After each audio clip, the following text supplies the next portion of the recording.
الحمد للہ رب العالمین الصلاة والسلام علی رسولہ النبی الکریم وعلی آلہ واصحابہ اجمعین الحمد للہ الذی ہدانا لہذا وما كنا لنہتدی لولا ان ہدانا اللہ رب اشرح لی صدری ویسر لی امری واحلل عقدۃ من لسانی یفقہوا قولی آمین یا رب العالمین۔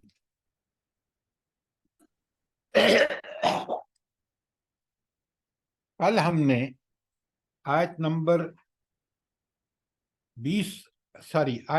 20 پر ختم کیا تھا، اور کل کا درس جو ہے وہ 20 سے شروع ہوا تھا، تو میں 20 کا خلاصہ آپ کے سامنے رکھ رہا ہوں، بڑے غور سے سنیے اور ذرا الرٹ رہیے، سوال آ رہا ہے۔ آیت نمبر 20 میں اللہ تعالیٰ فرماتے ہیں سورہ توبہ کی، بسم اللہ الرحمن الرحیم، الذین آمنوا، وہ لوگ جو ایمان لائے، نمبر 1، وہاجروا، اور ہجرت کی، نمبر 2، وجاہدوا فی سبیل اللہ باموالہم وانفسہم، اور انہوں نے جہاد کیا اپنے مالوں سے بھی اور جان سے۔ یہ 3 کام جنہوں نے کیے ان کے لیے اللہ تعالیٰ فرماتے ہیں اعظم درجۃ عند اللہ، ان کے اللہ کے ہاں ان کے بڑے درجے ہیں۔ اعظم کا لفظ آیا ہے یعنی بہت بلند ترین درجے ہیں۔ وَأُولَئِكَ هُمُ الْفَائِزُونَ، اور یہی کامیاب ہوں گے۔ اچھا، یہاں اگر آپ مجھے ایک بات بتائیں کہ سب سے بلند درجے ان کے ہوں گے، اس میں خاص بات کیا ہے ان تینوں چیزوں میں؟ جلدی بتائیے۔ سر انہوں نے جہاد کیا فی سبیل اللہ۔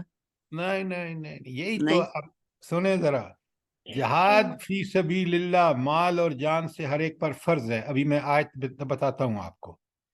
انہوں نے ہجرت کی ہے، یہ سب سے اعظم ہونے کی وجہ ایمان اور جہاد، مال اور جان سے جہاد ہر مسلمان پر لازم ہے، لیکن ان کو اللہ نے کیا موقع دیا؟ ہجرت کا موقع دیا، اور ہجرت بہت بڑا اللہ کے ہاں کام ہے کہ انسان مال جان سب رشتہ دار چھوڑ چھاڑ کے اللہ کے لیے چلا جائے۔ کیا بات ہے، آیتوں سے پڑھ کے سمجھا تو کریں۔ اچھا، اولئک هم الفائزون، یہ جو میں نے ابھی آپ سے گزارش کی ہے نا کہ اللہ رب العالمین نے ایمان اور جہاد، ذرا آپ لکھیں، آیت میں آپ کے سامنے پڑھ رہا ہوں اور اس کو ذرا لکھ لیں آپ، یہ کئی دفعہ پہلے بھی ہو چکی ہے۔ آیت سورہ حجرات کی آیت 15 لکھ لیا آپ نے؟ سورہ حجرات کی آیت 15، اب بڑے غور سے سنیے اور اس کو اس آیت سے ریلیٹ کیجئے۔ انما المومنون الذین، بے شک مومن تو وہ لوگ ہیں، یعنی یہاں اللہ نے جب کہا کہ مومن وہی لوگ ہیں، آگے صفت آ رہی ہے، کون سے ہیں؟ آمنوا باللہ ورسولہ، ایمان لائے اللہ اور اس کے رسول پر، ثم لم یرتابوا، پھر کسی شک میں نہیں پڑے۔ یہاں شک کا کیا مطلب ہے؟ کسی شک میں نہیں پڑے، کیا مطلب ہے اس کا؟ جلدی بتائیے، وقت ضائع ہو رہا ہے۔ اللہ پہ مکمل یعنی کہ ایمان اور بڑی غور سے بات یقین۔ سنیں، غور سے بات سنیں۔ جو کچھ اللہ اور اس کے رسول نے فرمایا ہے، جو کچھ کتاب و سنت میں ہے، وہ شک و شبہ سے بالا تر، یہ ہے اس کا مطلب۔ تو مومن وہ ہے جس میں ذرا برابر بھی شک نہ ہو قرآن و سنت کے احکامات میں۔ ہم اپنے ایمان کو پتہ نہیں کیا سمجھ لیا کہ ہم مسلمانوں کے گھر پیدا ہو گئے، بس یہ ہے ایمان۔ ترجمہ پھر غور سے سنیے۔ اللہ تعالیٰ فرماتے ہیں انما المومنون الذین، مومن تو صرف وہ لوگ ہیں، آمنوا باللہ ورسولہ، ایمان لائے اللہ اور اس کے رسول پر، ثم لم یرتابوا، پھر کسی بات میں شک ہی نہیں کیا۔ جو اللہ اور اس کے رسول نے فرمایا ہے، جو کتاب و سنت میں، وہ برحق ہے۔ آج مسلمانوں کے شکوک سنیں اور ان کے اعتراضات سنیں تو کافروں سے بدتر ہیں۔ تو پہلی بات، ایمان کے بعد حق حق سمجھا تو اللہ اور اس کے رسول کی فرامین کو، اور دوسری بات وجاہدوا باموالہم وانفسہم فی سبیل اللہ، اور اپنے مالوں اور جان سے اللہ کے راستے میں جہاد کیا. بالکل وہی بات جو آیت 20 میں ابھی ہم پڑھ رہے ہیں. قرآن کو جو تشریح قرآن سے کریں. اور پھر اللہ تعالیٰ فرماتے ہیں اولئک ھم الصادقون، سچے یہی لوگ ہیں. کون سے لوگ سچے ہیں؟ جو دو چیزیں ایمان لا کر کسی شک میں مبتلا نہیں ہوئے اور اللہ کے راستے میں جان اور مال سے جہاد کیا. یہ سچے مومن ہیں. یہ اگر یہ نہیں ہے تو پھر ہمارا ایمان سچا نہیں ہے. تو غور سے دیکھیں، قرآن کھول کھول کے بیان کر رہا ہے. کوئی سوال آیت 20 کے بارے میں؟ اب سنیں، اللہ تعالیٰ فرماتے ہیں جب یہ تین کام کریں گے نا، ایمان، ہجرت اور جہاد، یہی آیت 20 میں ہے نا. 21 میں اللہ تعالیٰ یبشرہم ربہم برحمت منہ، اللہ ان کو اپنی رحمتوں کی بشارت دیتے ہیں. ورضوان، نمبر 2، ان کو اللہ اپنی رضا سے نوازے گا. وجنات لہم، اور ان کے لیے جنت ہوگی. جنت بھی کیسی؟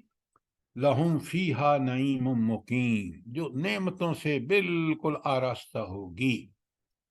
تو ان دونوں، خالدین فیہا، اس جنت میں ہمیشہ رہیں گے، عارضی نہیں ہوگی. دنیا عارضی ہے.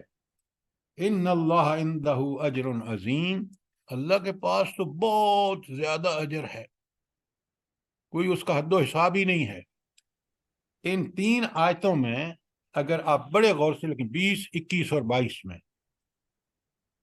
اگر انسان ایمان، جہاد اور ہجرت تین کام کرتا ہے تو اللہ کی اس سے تین نعمتیں ملتی ہیں. رحمت، جو بہت بڑی چیز ہے انسان کے لیے دنیا اور آخرت میں. اللہ کی رضا، نمبر 2، اور جنت جس میں وہ ہمیشہ رہے گا. اس کی نعمتوں میں بھی لا زوال اور کمال. تو یہ ہے خلاصہ ان تین آیتوں کا. اب ایمان کا رشتہ کتنا اللہ تعالیٰ کے ہاں محبوب ہے. اللہ تعالیٰ فرماتے ہیں آیت 23 میں یا ایھا الذین آمنوا لا تتخذوا آباءکم واخوانکم اولیاء ان استحبوا الکفر علی الایمان. اللہ فرما رہے ہیں کہ تمہارے جو آباء و اجداد ہیں یا تمہارے والدین ہیں اور تمہارے بھائی ہیں، ان کو دوست نہ بناؤ. کب؟ جب وہ ایمان، کفر کو ایمان پر ترجیح دیں. ذرا غور کیجئے کتنا ایمان اللہ کے ہاں کہ سگے رشتہ دار اگر کفر پہ ہیں تو آپ ان سے دوستی نہیں کر سکتے. والدین نہیں ہیں ایمان پر تو ان کی خدمت لازم ہے آپ پر، لیکن آپ ان کی کہنا نہیں مانیں گے. وَمَن يَتَوَلَّهُم مِنکم، جو کوئی تو ان میں سے ان کو ولی بنائے گا، ایسے رشتہ داروں کو، ایسے والدین کو، فَأُولَئِكَ هُمُ الظَّالِمُونَ، یہ ظالم ہیں. کیوں؟ وہ مشرک ہیں، شرک سب سے بڑا ظلم ہے، اور وہ ان کے ساتھ ہی بن گئے ہیں. کتنی اہم بات ہے. آج ہم انہی لوگوں سے تعلق رکھتے ہیں جو لوگ دنیا داری میں سب سے آگے ہیں اور دینداری میں پیچھے ہیں. ذرا ان چیزوں کو نوٹ فرمائیں، قرآن کو اپنی زندگی میں بالکل عملاً نافذ کریں تاکہ ہم سچے اور پکے مومن کے طور پر اللہ کے سامنے پیش ہوں. کوئی سوال آیت 23 پر؟ اور آیت 24 جو کل آخری ہم نے پڑھی ہے، وہاں تو اللہ نے ایک بہت بڑی ہمیں اتحاد عطا فرما دی ہے. بسم اللہ الرحمن الرحیم. قل ان کان آباؤکم وابناؤکم واخوانکم وازواجکم وعشیراتکم. اے نبی صلی اللہ علیہ وسلم ان کو بتا دو، اگر تمہارے والدین، تمہارے بھائی، تمہارے اولاد، تمہارے بھائی اور تمہاری بیویاں اور تمہارے رشتہ دار، پوری رشتہ داریاں گن دی. تمہاری یہ رشتہ داریاں و اموال اقترفتموها، نمبر 2 وہ مال جو تم نے کمائے ہیں خود، کیونکہ اس کی انسان کو بڑی قدر ہوتی ہے۔ نمبر 3 تجارتاً تخشون کسادہا، وہ جو تمہاری تجارتیں ہیں جن کا تمہیں مندہ پڑنے کا ڈر ہے۔ 3 چوتھا ومساکن ترضونہا، اور وہ کوٹھیاں جو تمہیں بڑی پسند ہیں۔ یہ 4 چیزیں، رشتہ داریاں اور مال اور تجارتی آزمائشیں اور کوٹھیاں، اگر یہ تمہیں زیادہ پسند ہیں کس کے مقابلے میں؟ احب الیکم من اللہ ورسولہ وجہاد فی سبیلہ، اگر وہ تمہیں زیادہ پسند ہیں اللہ کے مقابلے میں، رسول کے مقابلے میں، اور جہاد فی سبیل اللہ کے مقابلے میں۔ پہلی ساری چیزیں، ان 3 چیزوں اللہ، رسول اور جہاد کے بارے میں زیادہ پسند ہے، تربصوا، پھر ذرا ٹھہر جاؤ، ذرا انتظار کرو، حتی یاتی اللہ بامرہ، یہاں تک کہ اللہ اپنا عذاب کا حکم لے آئے۔ واللہ لا یہدی القوم الفاسقین، اللہ تعالیٰ ایسی فاسق قوم کو ہدایت نہیں دیتا۔ کل بات بڑی کلیئر ہو چکی تھی، میں نے ایکسپلین کر دیا تھا۔ آج ایک سوال ہے آپ سے، اللہ سے زیادہ محبوب ہونے کا مطلب کیا ہے؟ یہ جو اوپر ساری چیزیں گنی ہیں کہ اللہ اور رسول کے مقابلے میں محبوب ہوں، اس کا مطلب کیا ہے؟ اللہ کے احکامات سے زیادہ ہمیں یہ چیزیں، یعنی اگر جیسے ہم سود کا معاملہ ہے تو اللہ تعالیٰ کے حکم کو پیچھے رکھنا اور اپنے کاروبار پر یعنی سودی شاباش، کاروبار کرنا۔ شاباش بیٹا، بہت اچھا آپ نے مثال دی ہے کہ اللہ سے مقابلے میں پسند کریں گے، اللہ کے احکام کے مقابلے میں اگر ہمیں یہ دنیا داری کی چیزیں پسند ہیں تو اللہ کہہ رہے ہیں یہ لوگ فاسق ہیں، اور اللہ عذاب کی دھمکی دے رہا ہے۔ یہ جس حکم میں آخرت کا عذاب کا حکم ہو جائے وہ گناہ کبیرہ ہے۔ گویا ان ساری چیزوں کو اللہ، اس کے رسول، بڑی اچھی مثال دی آپ نے، اس کے رسول صلی اللہ علیہ وآلہ وسلم کے حکم سے ان پر ترجیح دیتا ہے، ان کو پس پشت ڈال کے ان کی وجہ سے غلطیاں کرتا ہے، اللہ کی نافرمانیاں کرتا ہے، وہ فاسق ہے، وہ فاسق ہے۔ آج ہم اپنا جائزہ تو لیں، یا اللہ میں اللہ اور اس کا رسول اور جہاد فی سبیل اللہ پسند ہے یا یہ چیزیں پسند ہیں؟ یہ قرآن بالکل ہمارے سامنے آئینہ رکھ دیتا ہے۔ تمہیں اپنا ایمان چیک کرنا ہے کتنا مضبوط ہے، یہ دیکھ لو۔ سبحان اللہ، کیا رب نے اس قرآن کو نازل کر کے ہمارے لیے کھول کھول کے باتیں بتا دی ہیں۔ اچھا، اب کوئی سوال ہو یہاں تک، ورنہ پھر آج آیت 25 کو شروع کریں۔ کوئی سوال؟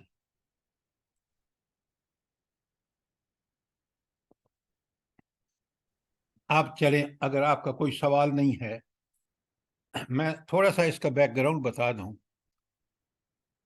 یہ حکم دینے کے بعد اللہ رب العالمین بالکل ہم پر واضح کر رہے ہیں کہ میرا نبی میرے احکامات کی پیروی کا حق ادا کرتا ہے، لہذا مدد میری اس کے ساتھ ہے۔ یہ تمہارا اعزاز ہے اللہ کی طرف سے کہ تم اس نبی کے پیچھے چلو، ان باتوں پر عمل کرو، اور جن کا جو انعامات اس نبی کے لیے رکھے ہیں اللہ تعالیٰ وہ تمہیں بھی دنیا اور آخرت میں دے گا۔ ذرا غور سے آپ آیت کو پڑھیں۔ لَقَدْ نَصْرَكُمُ اللَّهُ فِي مَوَاطِنَ كَثِيرَةٍ، جب تم نے جہاد اور ہجرت اور اس پہ سب پہ عمل کیا، پھر کیا ہوا؟ لَقَدْ نَصْرَكُمْ، تحقیق اللہ تعالیٰ نے مدد کی، فی مواطن کثیرہ، بہت سارے موقعوں پر اللہ نے۔ اب آپ مثال سنیے، یوم حنین، اور حنین کے دن، اذ اعجبتکم کثرتکم، جب تمہیں اپنی کثرت بہت اچھی لگی کہ ہم تو آج تو بڑا لشکر ہے ہمارا، فلن تغن عنکم الشیء، تمہیں کوئی چیز کام نہ آئی، یہ کثرت کسی کام نہ آئی۔ اب جب تک حنین کا واقعہ میرے سامنے نہ ہو یہ آیت کا حصہ مجھے سمجھ نہیں آ سکتا۔ حنین میں بولا کیا ہوا؟ اب بڑے غور سے سنیے۔ سر جی جی فرمائیں۔ جی، کثرت تعداد کی وجہ سے تھوڑا نہیں غرور آ یہ گیا. کثرت کہاں سے آئی تھی؟ یہ اتنی بات نہیں کافی مطلب نہیں ہے. جی جی سر جی یہ جو ہے 10,000 کا لشکر جو مدینے سے تھا اور پھر باقی جو 9 مسلم تھے فتح مکہ کے موقع پر ویری وہ گڈ ملا ویری کے گڈ، 12,000 ہو گئے. یہ ہوئی نا بات. بالکل آپ نے سچ کہا. فتح مکہ ہوا، وہ جو لشکر مدینے سے 10,000 کا چلا تھا، فتح مکہ کے بعد اب تو تھاک بیٹھ گئی مسلمانوں کی. 12,000 کا لشکر، اس سے بھی زائد جو ہے 2,000 سے زائد لوگ مکہ سے شامل ہوئے اور انہوں نے جا کے حنین پہ حملہ کیا. اب اس میں آپ کو پتہ ہے وہ لوگ بھی جو مکہ والے تھے جو ابھی مسلمان ہوئے تھے، تو انہوں نے کہا کہ اب تو ہمیں کوئی شکست نہیں دے سکتا. مسلمانوں نے مکہ فتح کر لیا جو سب سے بڑا گڑھ تھا، اور اب حنین میں اتنی تعداد میں جا رہے ہیں. اب وہاں پتہ ہوا کیا، جب یہ پہنچے وہ بڑے زبردست تیر انداز تھے. انہوں نے ایک گھاٹی پہ بیٹھ کے خوب تیر اندازی کے جوہر دکھائے اور مسلمان وہاں سے بھاگنا شروع ہوئے. جب یہ صورتحال تو اللہ کے رسول صلی اللہ علیہ وآلہ وسلم نے مسلمانوں کو پکارا، مسلمان جمع ہوئے، اور پھر وہ حنین کا معرکہ جو ہے فتح سے اللہ تعالیٰ نے اس کو فتح دی. تو واقعہ یاد کرا کے اللہ تعالیٰ یاد کرا رہے ہیں کہ ذرا دیکھو تو صحیح، بدر میں تمہیں کس طرح فتح دی، وہاں غزوہ احزاب میں کس طرح فتح دی، اور جب تم حنین میں ان مشکلات میں تھے تو پھر رب العالمین کی مدد. آگے آ رہا ہے، بڑے غور سے سنیے.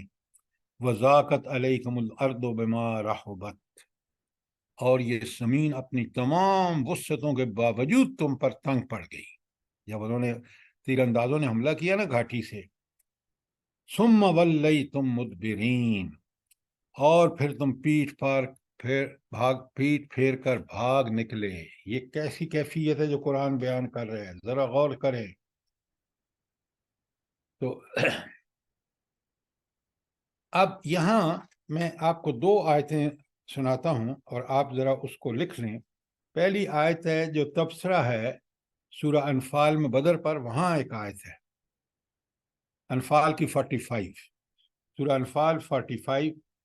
اذا لقیتم فئۃ، جب تمہارا کسی گروہ کافر گروہ سے مقابلہ ہو، فثبتوا، پہلا کام کیا کرو، ثابت قدم رہو، ڈٹ کے مقابلہ کرو. فخر مت کرو کہ ہماری آج تعداد اتنی ہے، نہیں، ڈٹ کے اللہ کے حکم کے مطابق جہاد قتال کرو. وَاذْكُرُوا اللَّهَ كَثِيرًا، اور اللہ کو یاد کرو. کسی فخر اور کسی اس میں مبتلا نہ ہو، اس اللہ کو یاد کرو، اس سے دعائیں کرو. نمبر 2، تو اگر یہ 2 کام کرو گے، جہاد میں ثابت قدمی اور اللہ کا ذکر، اللہ کی یاد، اللہ سے دعائیں کرو گے، لعلکم تفلحون، پھر تم فلاح پا جاؤ گے، پھر تم کامیاب ہو جاؤ گے، پھر تم دشمن کو شکست دے دو گے. یہ تھی آیت انفال کی 45. اللہ کے رسول صلی اللہ علیہ وسلم اور صحابہ نے اس پر جب بھی عمل کیا تو فتح اور نصرت ان کے حق میں آئی. اسی طرح اگر آپ دیکھیں تو انفال ہی میں بڑے وہاں احکامات اللہ نے دیے ہیں، اور آپ کو پتہ ہے انفال 2 ہجری میں نازل ہوئی ہے فتح بدر کی فتح کے بعد، اور یہ آیات توبہ جو ہے یہ 8 اور 9 ہجری میں نازل ہوئی ہے. تو مسلمانوں کو آلریڈی وہ انسٹرکشن جو میں آپ کو بتا رہا ہوں بدر کے بعد دے دی گئی تھی، اس پہ انہوں نے عمل کیا.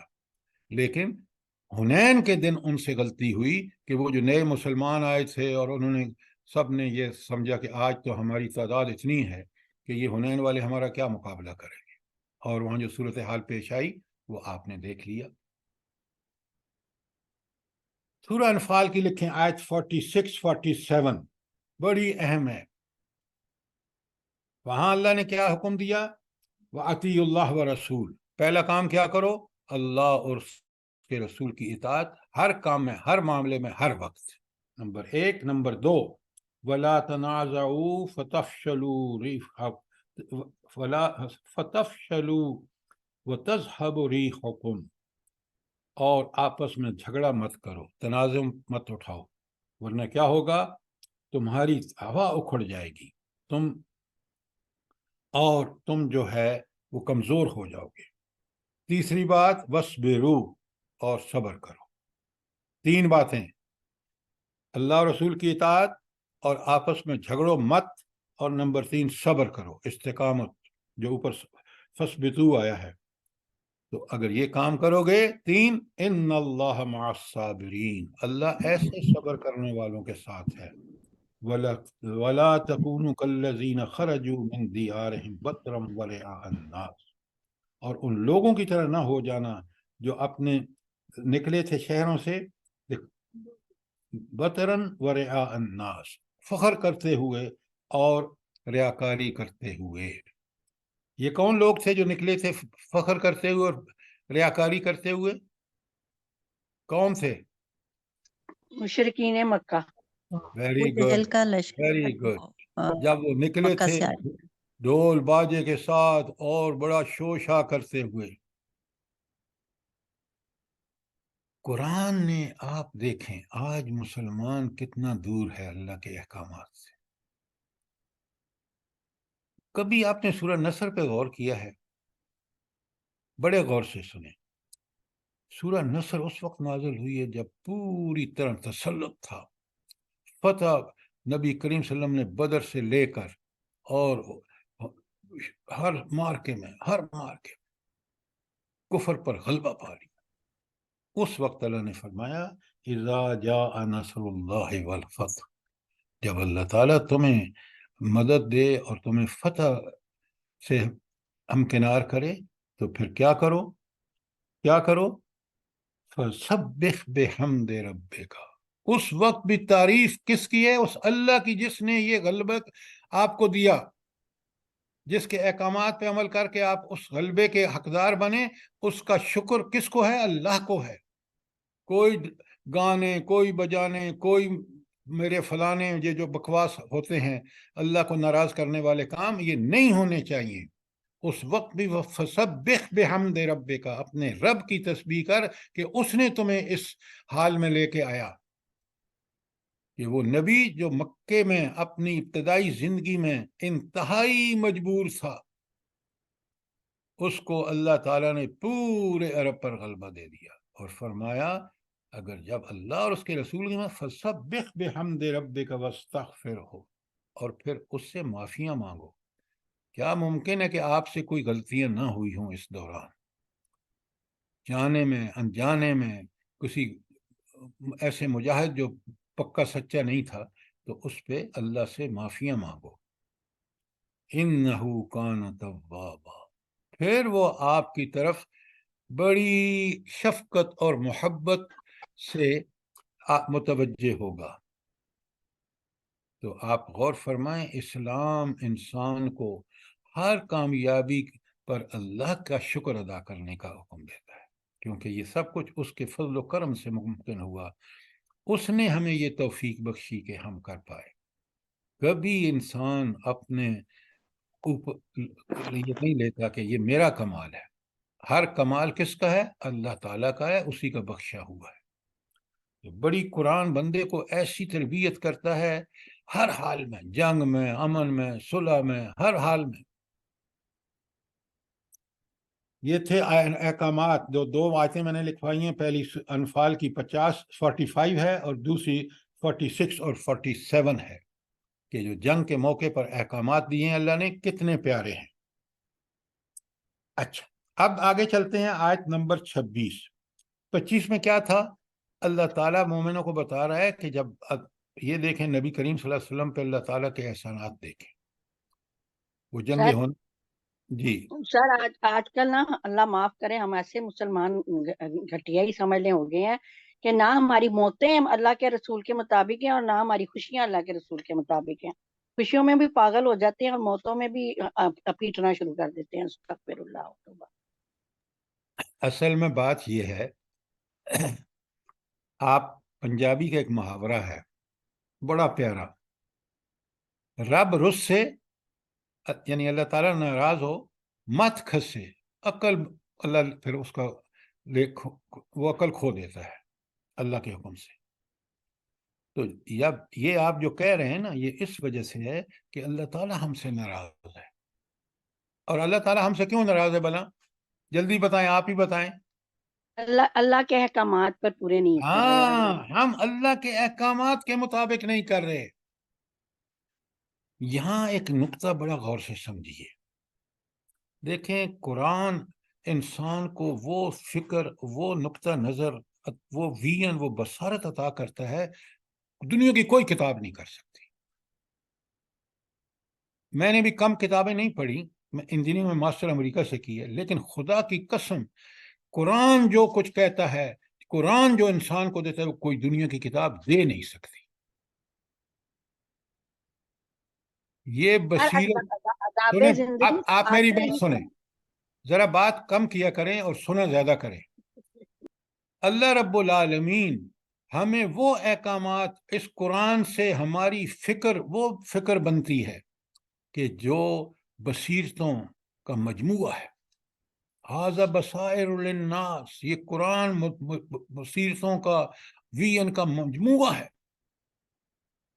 آپ دیکھیں 23 سال میں نبی کریم صلی اللہ علیہ وسلم نے پورے عرب پر اسلام کو غالب کر دیا۔ 75 سال سے زائد ہو گئے ہیں، ہم دین سے دور دور دور ہوتے ہوئے کتنے دور ہو گئے ہیں۔ آج ہم میں سے بہت بڑی اکثریت کو یہی نہیں پتا کہ یہ اللہ کی کتاب کتنا بڑا احسان ہے ہمارے اوپر۔ آج ہماری تباہی کی وجہ یہ کتاب سے دوری ہے۔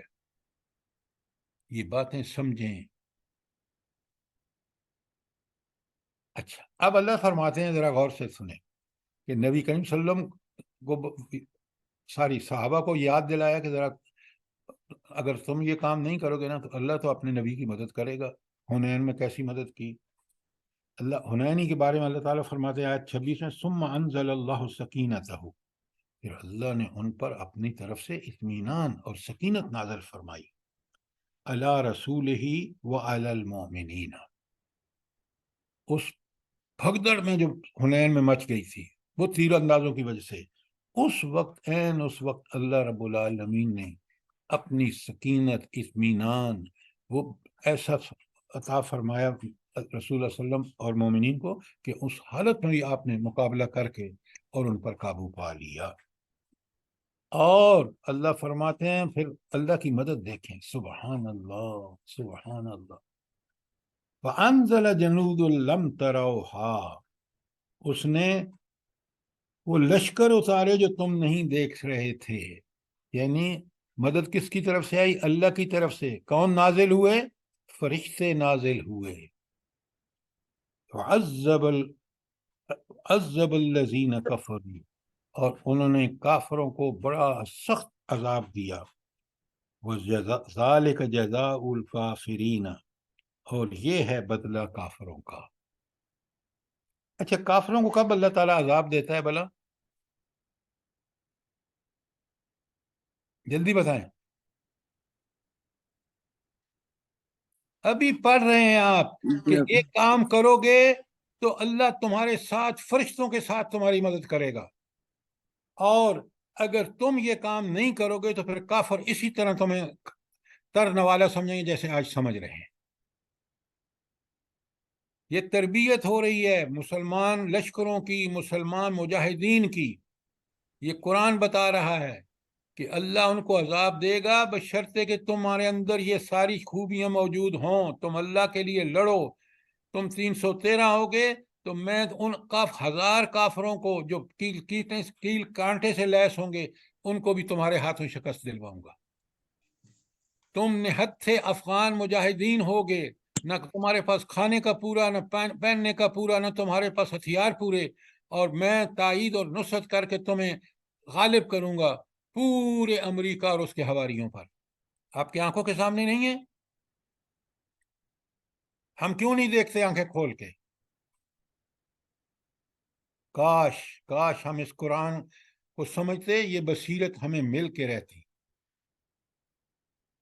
میں نے آپ کو وہ جو پنجابی کا محاورہ بتایا نا، رب رس سے تے مت کھسے، اللہ ناراض ہوتا ہے بدکاریوں کی، بدعمالیوں کی وجہ سے، اور اس کی عقل موف ہو جاتی ہے۔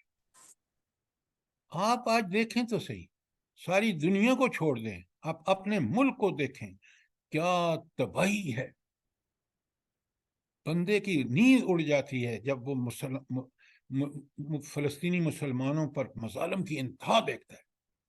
بمباری کس پہ ہو رہی ہے؟ ہسپتال پہ ہو رہی ہے۔ اللہ اکبر، وہ زمین بوس ہوتی عمارت دیکھیں نا، سارے فلیٹ کس طرح وہ تباہی مچا رہے ہیں یہودی۔ تو آپ کو کہتے ہیں ہمیں کاش کاش ان میں ذرا بھی غیرت ہوتی حکمرانوں میں۔ اقتدار کے پیچھے یہ حکمران پاگل ہوئے ہیں، اور ان کو نہ خدا نہ اللہ کے بندے یاد۔ بڑے غور سے دیکھیے، بات کو سمجھیے، اور یہ بصیرت، یہ جرت، یہ ہمت، یہ آخرت کی جنت، یہ مشروط ہے ان اعمال سے جو ہم پڑھ رہے ہیں۔ یہ نام رکھ کے مسلمانوں والا اور کرتوت کافروں والے، قرآن مجھے بتا دیں، کہیں ایک آیت بتا دیں کہ جہاں اللہ نے بتایا کہ یہ میرے محبوب ہیں، وہ اللہ کے ملعون ہیں۔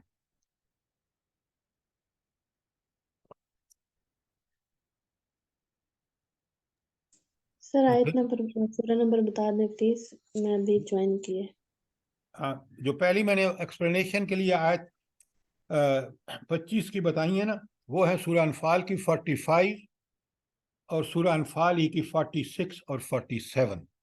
وہ جنگ میں مسلمانوں کے لیے ہدایات ہیں کہ وہ کیا کریں، تو انشاءاللہ پھر فتح ان کی ہوگی۔ آیت 26 کا ترجمہ پھر کر دیتا ہوں، کوئی سوال ہے تو پوچھیں۔ ثم انزل اللہ سکینتہ علی رسولہ وعلی المؤمنین، پھر اللہ تعالیٰ نے حنین کے موقع پر سکینت اور اطمینان نازل فرمایا اللہ رسول پر اور مومنوں پر، اور پھر کیا مدد کی ان کی؟ انزل جنودا لم تروها، اور اس نے ایسے فرشتوں کو نازل فرمایا جن کو تم نہیں دیکھ سکتے تھے۔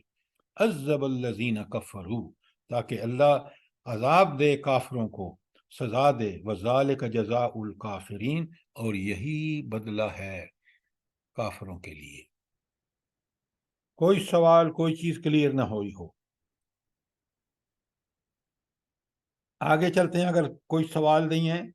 آیت 27 اللہ تعالیٰ فرماتے ہیں ثم یتوب اللہ من بعد ذلک علی من یشاء، پھر اللہ جس کو چاہتا ہے توبہ کی توفیق دیتا ہے۔ اچھا، یہاں بڑا غور سے سمجھیے، یہ ہم جو توبہ نارملی سمجھتے ہیں، گناہوں سے ہم نے شرمندگی سے اللہ سے معافیوں کی درخواستیں کی اور واپس لوٹے اسلام کی طرف، وہ توبہ یہاں نہیں ہے۔ یہاں توبہ دوسری ہے کہ وہ کافروں کو، اب دیکھیں نا، حنین کے بعد، فتح مکہ کے بعد، سب مسلمانوں کی جو ہجرت کر کے گئے تھے، ان کی بڑی خواہش تھی کہ یہ ہمارے جو کافر بھائی بہنیں رشتہ دار ہیں مکے میں، کاش وہ اسلام قبول کرتے۔ کیوں؟ وہ اسلام، ساری ایمان کی دولت کی وجہ سے جو رحمتیں دیکھ رہے تھے، اور وہ جو عذاب دیکھ رہے تھے ان لوگوں کے لیے جو اللہ کے دین کو قبول نہیں کریں گے، ایمان نہیں لائیں گے، تو ان کی بڑی شدید تمنا تھی۔ یہاں اس کو اللہ تعالیٰ فرما رہے ہیں کہ کیا اس کے نتیجے میں پھر اللہ تعالیٰ ان مسلمانوں کو موقع دے گا ایمان لانے کا، ان کی توبہ قبول فرمائے گا۔ توبہ کیا؟ کہ وہ کفر سے ایمان میں آ جائیں گے۔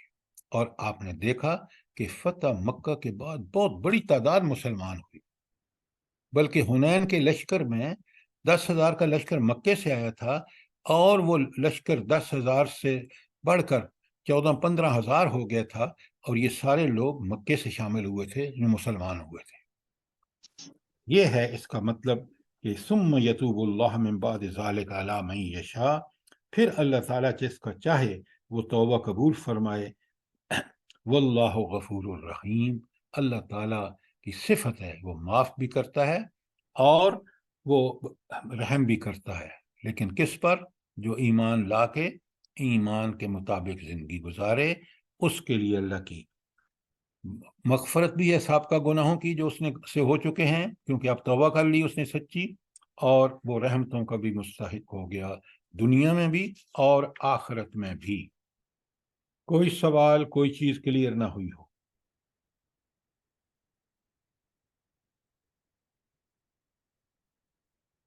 اب ذرا غور سے دیکھیں آیت نمبر 28. اللہ تعالیٰ فرماتے ہیں، وہ 27 تھی اب 28. بسم اللہ الرحمن الرحیم. یا ایہا الذین آمنو، اے وہ لوگو جو ایمان لائے ہو، انما المشرکون نجس، یہ جو مشرک ہیں نا، جو شرک کرتے ہیں، یہ ناپاک ہیں، نجس ہیں، پلید ہیں. کیا مطلب ہے کافر؟ یہ جو کافر ہیں یہ نجس ہیں، پلید ہیں، کیا مطلب ہے؟ سر سر مطلب ان کے یہ عقائد ایمان ہے نا، ناپاک. عقائد کے کفر پر ہیں، اس لیے وہ ناپاک ہیں. عقیدہ کفر پہ جو جمع ہوا ہے وہ اللہ کے ہاں عقیدت، عقائد کے اعتبار سے ناپاک ہے. یہ بات بالکل ٹھیک کہی آپ نے. فلا یقرب المسجد الحرام من بعد عامہم ھذا، اس سال کے بعد. آپ کو پتہ ہے نا، وہاں اعلان ہوا تھا، نبی کریم صلی اللہ علیہ وسلم نے حضرت علی کو بھیجا تھا کہ اب اس سال کے بعد کوئی کافر جو ہے وہ حج پہ نہیں آئے گا. حج پہ آنے کے لیے شرط ہے کہ وہ مومن ہو. تو اب یہاں بھی بتا دیا، فلا یقرب المسجد الحرام بعد عامہم ھذا، اب اس سال کے بعد کوئی مشرک حج پر نہ آئے، کیونکہ وہ پلیت ہے، عقیدہ اس کا ناپاک ہے. وَإِنْ خِفْتُمْ عَيْلَةً، اور اگر تمہیں اس بات کا ڈر ہو کہ ہمیں غربت آ جائے گی، ہم غریب ہو جائیں گے، فَسَوْفَ يُغْنِيكُمُ اللَّهُ مِنْ فَضْلِهِ إِنْ شَاءَ، تو اللہ تمہیں غنی کر دے گا اگر اس کا فضل ہوا، اس نے چاہا تو. اچھا، یہاں کیا مطلب ہے اس کا کہ ان خفتم عیلتم، کہ اگر تمہیں غربت کا ڈر ہو، کساد بازاری کا اندیشہ ہو، تو سر اللہ اس کیونکہ یہ بڑی مارکیٹس تھی یہاں پر، پورے عرب سے لوگ یہاں پر آتے تھے تجارت کے لیے. تو جب یہاں پر کفار کو منع کیا جائے گا تو پھر وہ معاشی حالات بھی تنگ ہوں گے. ویری گڈ، ویری گڈ، کہ حج کے موقع پر دنیا بازار لگتے تھے، یہ ہوتا تھا، وہ ہوتا تھا، تو بڑا پیسہ جنریٹ ہوتا تھا، بڑی معیشت کو سہارا ملتا تھا. تو اللہ تعالیٰ مسلمانوں سے فرما رہے ہیں کہ پرواہ نہ کرو، اس لیے کہ یہ رزق کا معاملہ میرے ہاتھ میں ہے. اور آج بھی دیکھ لیں، آج ایون ٹوڈے بہت بڑی آمدنی حج کی وجہ سے سعودی عرب کو ہوتی ہے. تیل والا معاملہ اپنی جگہ ہے، لیکن یہ بھی ایک بہت بڑا سہارا ہے معیشت کے اعتبار سے. تو اللہ تعالیٰ کس طرح دور کرتا ہے، یہ اس کے اپنے پیدا کردہ حالات اور اسباب ہیں. اور ہم دیکھ رہے ہیں کہ جو رب نے یہ وعدہ کیا کہ اگر تمہیں اس کا ڈر ہے، پسماندگی کا، معیشت کا، تو پھر یاد رکھو کہ میں انشاءاللہ اس کو کمپنسیٹ کر دوں گا. آگے ایک اللہ کی صفت آئی ہے، یہ نوٹ کیا کریں، ان اللہ علیم حکیم. اللہ تعالیٰ کون ہے؟ سارا علم، معیشت ہو، معاشرت ہو، دنیا کا چلنا ہو، دنیا کو قائم رہنا ہو، قیامت آنی ہو، سب کا علم اللہ تعالیٰ کو ہے. وہ ایسا علیم ہے، وہ تمہارے دلوں کے رازوں کو بھی جانتا ہے. ذرا اپنے دلوں کو ٹھیک رکھو. اور حکیم ہے، ہر کام اس کا حکمت پر مبنی ہے. کتنی پیاری بات ہے. تو جس اللہ سے ہمارا معاملہ ہے، ہم دیکھیں نا، آج جو ہمارے دلوں میں ہے، جو احساسات اور جذبات ہیں، دنیا میں کوہرام مچا ہوا ہے. فلسطین پر دنیا کا بدترین، تاریخ کا بدترین ظلم ہو رہا ہے. کیا ہمارے اندر ایمان ہے؟ یہ اللہ دیکھ رہا ہے. حکمرانوں کو بھی، عوام الناس کو بھی ہم کم از کم دعا تو گڑ گڑا کے کر سکتے ہیں. کیوں؟ یہ اللہ تعالیٰ کے ہاتھ میں ہے. کافر کبھی اللہ سے کو عاجز نہیں کر سکتا. لہذا ہم اپنے جتنا استطاعت ہے اس کے مطابق، اس لیے کہ اللہ تعالیٰ علیم ہے. یہ علیم صفت کا تقاضا ہے کہ میں اپنے دل، اپنے خیالات سب کو ٹھیک رکھوں. تو یہ تھی آیت، یہ ہے آیت 28. کوئی سوال ہو، کوئی چیز کلیئر نہ ہوئی ہو تو نجس سے مراد جو ہے وہ مشرکین کی اعتقادی نجاست ہے. ساری اعتقادی نجاست کے ساتھ ساتھ ان کی وہ طہارت بھی تو نہیں نہ ہوتی تھی، اس لیے وہ بھی تو اپنا پاکی ہوگی نا. کمال کرتے ہیں آپ بھائی، جب عقیدہ ہی ٹھیک نہیں ہے تو طہارت کہاں سے آئے گی؟ خرابی عقیدے میں ہے. آپ اور میں طہارت کیوں کرتے ہیں؟ ہمارے عقیدے کا تقاضا ہے. طہارت بہت بعد کی بات ہے. سب سے پہلے ایمان ہے، عقیدہ ہے.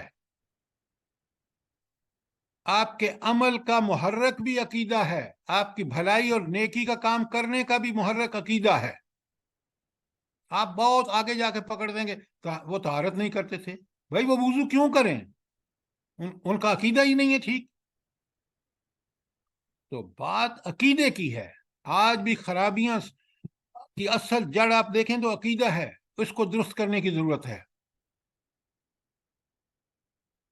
بات کلیئر ہے؟ جی جی سر، جی سر، جزاک اللہ. اچھا، تو یہ جو اعتقادی نجاست ہے یہ سب سے بری نجاست ہے.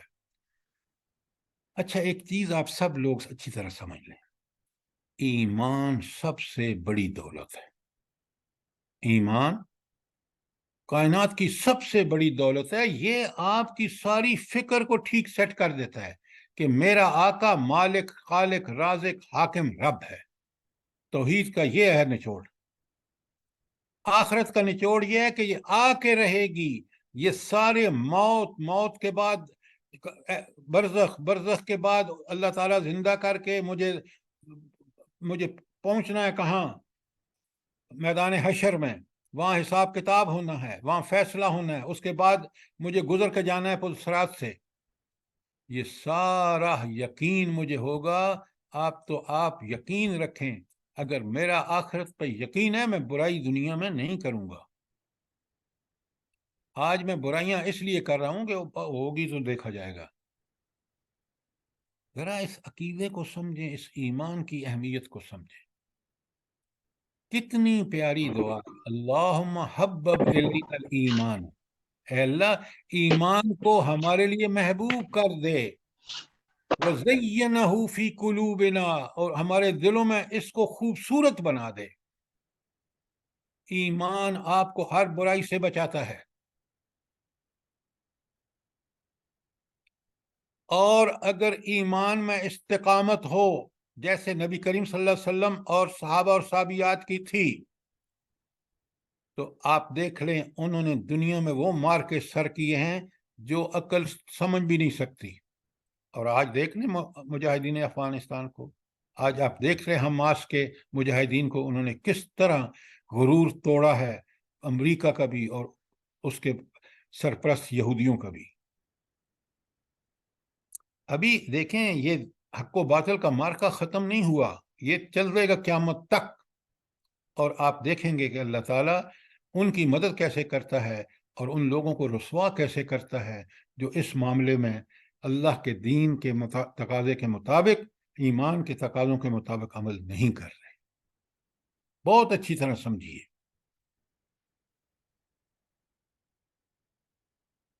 اچھا، ایک بات اور یاد رکھیں اور اس کو بے شک نوٹ کر لیں کہ قلب و ذہن جو ہے، ہمارا دل و دماغ جو ہے اور جو اعتقاد ہیں ہمارے، اگر اس میں نجاست ہے یہ تمام دنیا کی نجاستوں سے بڑھ کر ہے.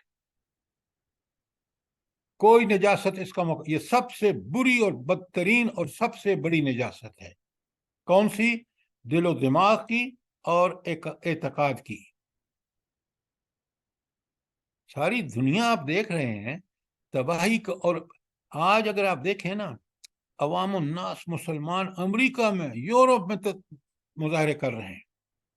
اور حکمران اپنے نشے میں سو رہے مسلمان حکمران. یہ ایمان کی دولت ہے جو ان کو وہاں کفر کے گھروں میں اٹھا کے لے آئیے سڑکوں پر. سر یہ جی فرمائیں. السلام علیکم سر. قلب و ذہن کی نجاست کو واضح کر دیں. اچھا آپ مجھے ایک بات بتائیں, میں اس کو تھوڑا سا سمپل کر کے بتاتا ہوں. اگر میں اور آپ بالکل ہمیں یقین ہے اللہ پر بھی کہ فتح و نصرت اس کے پاس ہے, اور وہ مشروط ہے ان اعمال پر, اور آخرت کا یقین ہوگا تو میری ہر عمل ٹھیک ہو جائے گا. اگر یہ میرے پاس ہے تو یہ میری سب سے بڑی دولت ہے. کیوں؟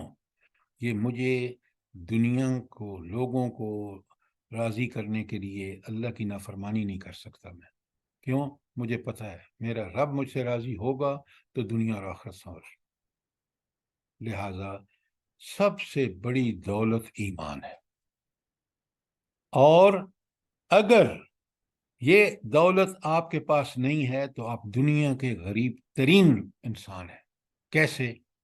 آپ ہر وہ عمل کریں گے جو دنیا کے مفاد کے لیے ہے, آپ آخرت کو پس پشت ڈال دیں گے, اللہ کے احکامات کو پس پشت ڈال دیں گے. لہٰذا یہ سب سے بڑی نجاست ہے عقل کی, سوچ کی, فکر کی. اس لیے میں نے آپ کو یہ جملہ دکھایا ہے کہ دل و دماغ اور اعتقاد کی نجاست تمام نجاستوں سے بڑھ کر ہے. کوئی سر سوال؟ ادھر سوال ہے سر. جی سر ادھر ایک میرا سوال ہے کہ یہاں یا ایھا الذین آمنو کو ایمان کیا ہوا اس کو, یا ایھا الذین آمنو کو والوں کو پکار کے کہا گیا کہ مشرکوں, ہمارے دماغ میں کہ وہ جو کافر ہیں وہی شرک کرنے والے ہیں, وہی مشرک ہیں, یہ شاید بات ہی انہی کے لیے ہو رہی ہے. تو اس میں سر جو ہمارے عقائد ہیں, اکثر ہم اللہ کے علاوہ کسی اور کو پکارتے ہیں, تو کیا ہمارے جو یہ عقائد ہیں وہ بھی نجس میں ہی جائیں گے؟ آپ شرک کر رہے ہیں, شرک سے بڑی نجاست کیا ہو سکتی ہے؟ دیکھیں یہ خدا کے لیے اپنے ذہن سے نکال دیں. یہی تو مسئلہ ہے. قرآن پڑھتے ہوئے ہم یہ آیت کافروں کے لیے, یہ آیت فلاں کے لیے, یہ آیت, وہ قرآن مجھ سے مخاطب ہے. آپ مجھے بتائیں ان میں سے کون سی آیت ہے جو مجھے خود جھوڑ جھوڑ کے نہیں کہہ رہی؟ بتائیں نا مجھے کوئی ایک آیت بتائیں. یہی تصور ہمیں تباہ کر گیا ہے کہ یہ یہود کے بارے میں, یہ نصارہ کے بارے میں, اور ہم یہود و نصارہ سے بدتر عمل کر رہے ہیں. سر جی جیسے قرآن لوگ حج کے لیے بھی جاتے ہیں اور وہ انہوں نے جو احرام کا رنگ بدلا ہوا ہوتا ہے, یا وہ امام کعبہ کے پیچھے پڑی ہوئی نمازوں کو صحیح نمازیں نہیں سمجھتے اپنی, تو یہ لوگ بھی انہی میں شامل ہوتے ہیں پھر. دیکھیں آپ تفصیل میں یہاں موقع نہیں ہے. جو شخص اللہ اور اس کے رسول کے خلاف کام کر رہا ہے, اس کے حکم کی نافرمانی کر رہا ہے, وہ غلط کر رہا ہے. آپ اس کو سمجھیں اور میں اور آپ اس پہ چلیں. ان لوگوں کو رحم کریں, آپ ان پر ترس کھائیں کہ وہ لوگ اللہ کے قرآن, نبی کے وسلم کے, اللہ کا قرآن نبی صلی اللہ علیہ وسلم کی عمل کے ہوتے ہوئے وہ اس کی خلاف ورزی کر رہے ہیں. ہم اپنی فکر پہلے کریں, بعد میں ان چیزوں کو دیکھیں. اگر ہم اپنی فکر نہیں کر رہے تو قرآن سے ہم فائدہ ہی نہیں اٹھا رہے.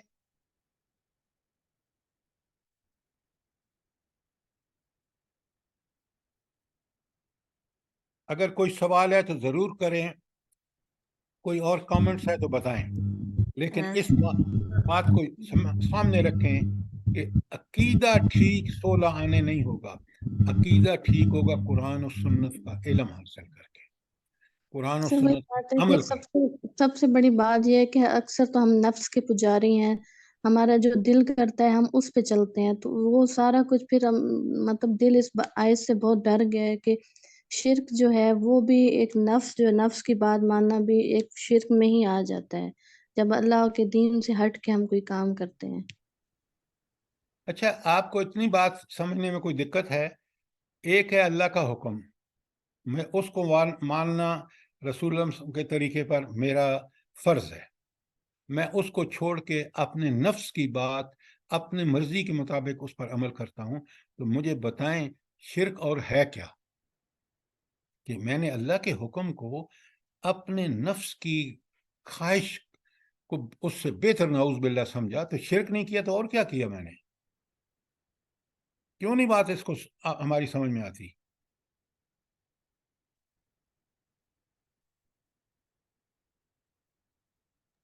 السلام علیکم۔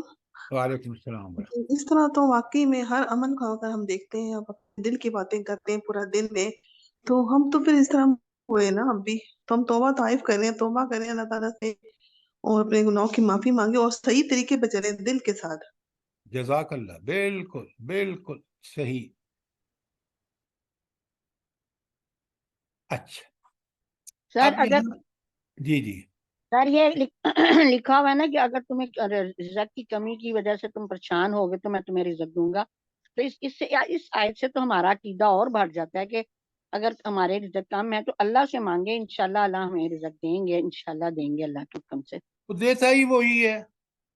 دیتا بھی وہی ہے، پر لیکن کئی لوگ کہتے ہیں نا ہمارے ہاتھوں کی کمائی، نعوذ باللہ من ذالک۔ اچھا، اب میں آپ سے ایک گزارش کرتا ہوں اور بڑے غور سے سب لوگ سنیں۔ پہلی بات یہ ہے کہ ایمان اصل دولت ہے۔ کون سا ایمان؟ صحابہ اور صحابیات اور نبی کریم صلی اللہ علیہ وسلم والا ایمان۔ وہ ایمان کہاں سے ملے گا؟ اس کا جواب دیں مجھے۔ وہ ایمان جو صحابہ اور صحابیات کا ایمان تھا، اس ایمان کے کا سورس کیا ہے؟ سر قرآن اور سنت اس کا سورس ہے، اس کے علاوہ کوئی چیز نہیں ہے۔ قرآن و سنت کا بات کرتے ہیں نا آپ، تو بولنا جنرلائز کر دیتے ہیں، تلاوت آیات، تلاوت آیات، تلاوت آیات۔ جب میں آیات کو سمجھ کے پڑھ کے اس پہ عمل کروں گا اور اس کی دعوت دوں گا تو میرا اپنا عمل بھی خود بخود ٹھیک ہوتا چلا جائے گا۔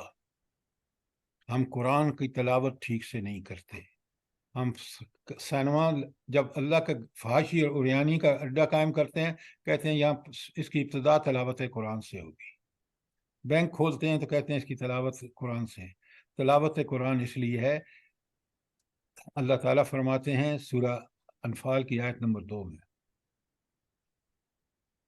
مومن وہ ہے جس کا تلاوت قرآن سے ایمان بڑھ جاتا ہے۔ یہ بات آپ کی سمجھ میں آئی ہے نہیں آئی؟ قرآن کو سمجھ کے پڑھ کے جب آپ پڑھتے ہیں تو آپ کی فکر بالکل ٹھیک ہو جاتی ہے، اور جب آپ قرآن کو سمجھ کے نہیں پڑھتے بلکہ پڑھتے ہی نہیں ہیں، یا پڑھتے ہیں تو اس لیے کہ بھائی اللہ تعالیٰ ہمیں ایک حرف پہ 10 نیکیوں کا، وہ مشروط ہے آپ کے اس بات پر کہ آپ اس پر پڑھ کے اس کو سمجھ کے اس پر عمل کریں گے تو بالکل 10 نیکیاں ملیں گی، لیکن پڑھ کے اس کے مخالف کریں گے تو عذاب ملے گا۔ اچھا، اب میں نے آپ سے کہا ہے یہ کچھ آیتیں برائے کرم آپ یاد کر لیں، بہت آسان ہیں، اور وہ ہمیں جب ہم بار بار پڑھیں گے دہرائیں گے تو اللہ تعالیٰ ہمیں اس کا نقد انعام یہ ہوگا کہ پھر ہمارا ایمان اور یقین بڑھے گا اور ہم ان پر عمل کریں گے۔ جیسے یہ آیت ہے نا، میں نے آپ کے سامنے کئی دفعہ پڑھی ہے، بڑے غور سے سنیں۔ اللہ تعالیٰ فرماتے ہیں انما المؤمنون الذین، بے شک مومن تو وہ لوگ ہیں۔ اب وہ لوگ قرآن نے اسپیسیفائی کر دیا کون ہے۔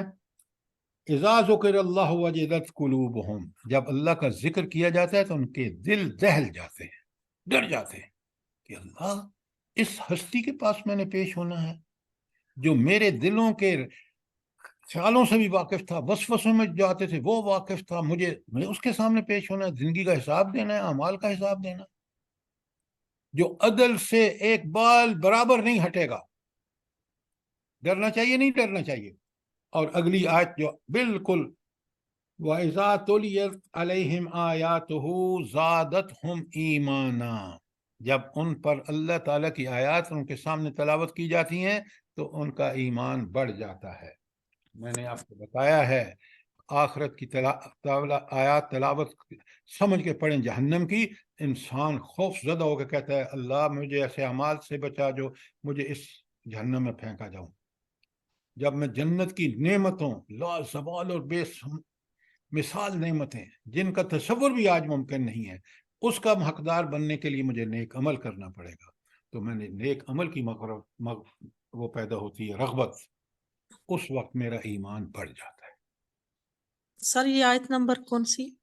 سورہ اس کی انفال کی آیت نمبر 2۔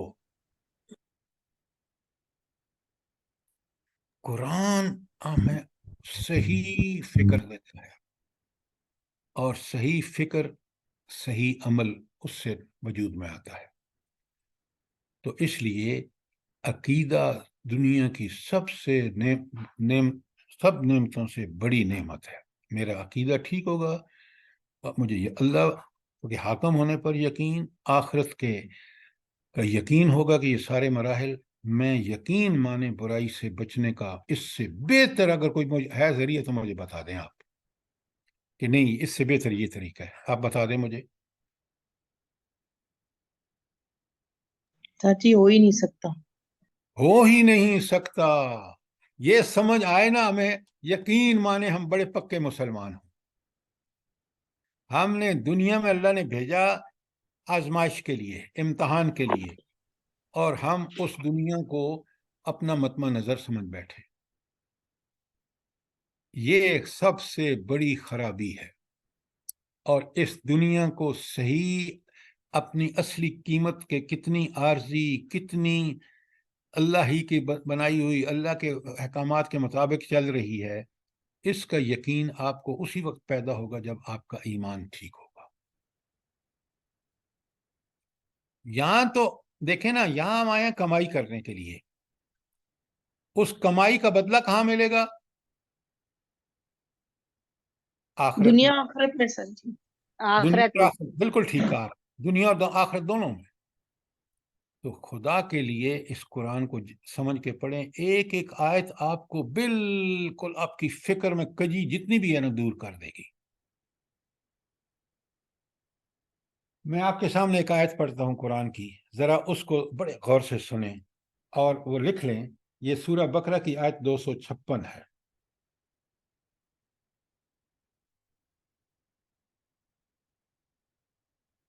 میں آپ کے سامنے پڑھتا ہوں اور پھر آپ دیکھیں کہ اللہ رب العالمین نے کیا ارشاد فرمایا ہے۔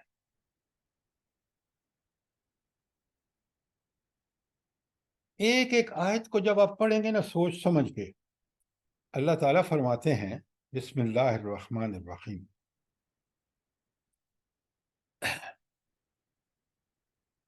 فَمَن يَكْفُرْ بِالطَّاغُوتِ، جو سب سے پہلے کس کا انکار کرے؟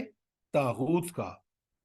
جو کوئی طاغوت کا انکار کرے وَيُؤْمِن بِاللَّهِ، اس انکار کے بعد ایمان لائے اللہ پر، فَقَدِ اسْتَمْسَكَ بِالْعُرْوَةِ الْوُثْقَىٰ، یہ ہے وہ شخص جس نے مضبوط سہارا پکڑا، لَن انفصام لَهَا، یہ کبھی نہیں ٹوٹے گا۔ پہلے طاغوت کا انکار کرے، پھر اللہ کی ان تمام صفات کے ساتھ اس کو حاکم مان کے اور اس کے احکامات پر چلے، اس نے مضبوط سہارا تھاما اور یہ سہارا نہیں ٹوٹے گا۔ کیوں کہ یہ سہارا کس کا ہے؟ واللہ سمیع علیم، یہ سہارا اس اللہ کا ہے جو سن بھی رہا ہے جو تم کہہ رہے ہو، تم ایمان کا جس طرح اظہار کر رہے ہو، اور وہ تمہارے دلوں کا رازوں کو بھی جانتا ہے۔ یہ تو ہے نا، یہ اصل میں لا الہ الا اللہ کی تشریح ہے۔ لا کیا ہے؟ کہ سارے طاغوتوں کا انکار۔ بھائی ہم تو آج اللہ کے بندے ہی نہیں ہیں سرے سے، نعوذ باللہ۔ ہمارے حکمران بندے کس کے ہیں؟ کس کے بندے ہیں؟ طاغوت کے بندے ہیں۔ طاغوت کے سر۔ اچھا، اب اگلی آیت بڑی غور سے سنیے، وہ 256 تھی، یہ 257۔ اللہ ولی الذین آمنوا، اللہ کس کا ولی ہے؟ کس کا مددگار ہے؟ کس کا پشتیبان ہے؟ ایمان والوں کا۔ ایمان والا ہے۔ کون سے ایمان والے؟ ہم آج مسلمان ہیں پاکستان میں یا دنیا میں؟ نہیں، ہم تو ایمان اسی ایمان کا ہمارے عمل سے بالکل پتہ چل رہا ہے کہ ہمارا ایمان نہیں ہے، ہمارا عمل ایمان کے خلاف۔ فمن آمنتم، یکفر بالطاغوت ہاں ومن یکفر بالطاغوت ویؤمن باللہ فقد استمسک بالعروۃ الوثقی، یہ ایمان چاہیے، وہ اس ایمان کو بنائیں ہم۔ اللہ کہتے ہیں، پھر دیکھیں نا، اللہ خود کہتے ہیں یہ کون ہے؟ اللہ ولی الذین آمنوا، اللہ ان کا ولی ہے جو ایمان لائے، یخرجہم من الظلمات الی النور۔ جب یہ ایمان لاتے ہیں تو اللہ کیا کرتا ہے؟ ان کو اندھیروں گمراہیوں سے نکال کے روشنی میں صراط مستقیم پر لے آتا ہے۔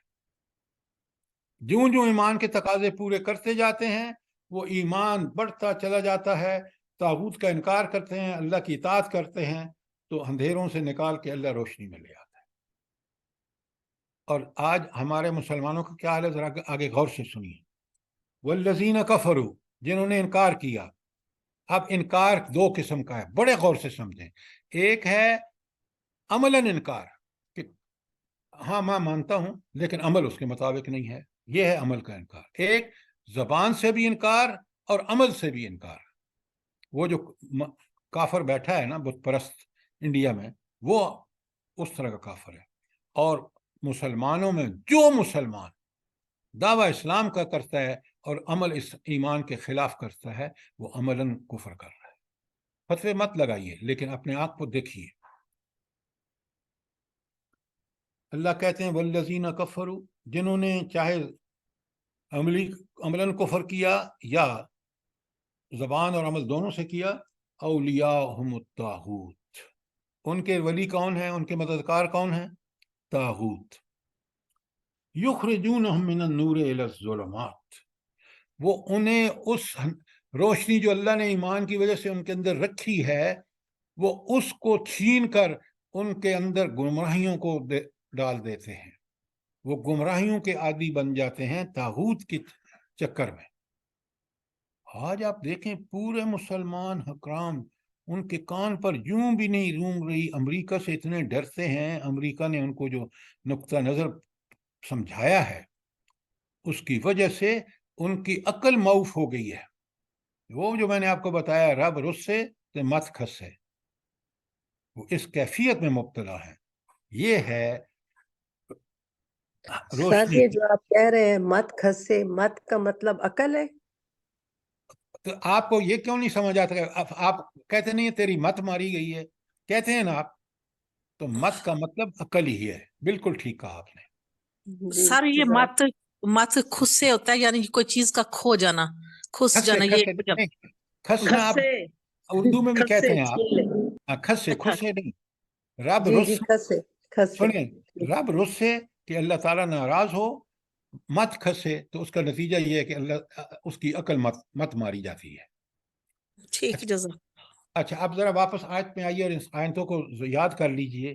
میں ان کو اکثر پڑھتا ہوں، اور بلکہ اس سے پہلے 255 پہ آیت الکرسی ہے، یہ پورا رکوع اگر یاد کر لیں آپ، 4 آیات ہیں، بڑی فضیلت والی اور بڑی قرآن کا یعنی ہدایت اور ضلالت کا نچوڑ ہے اس کے اندر۔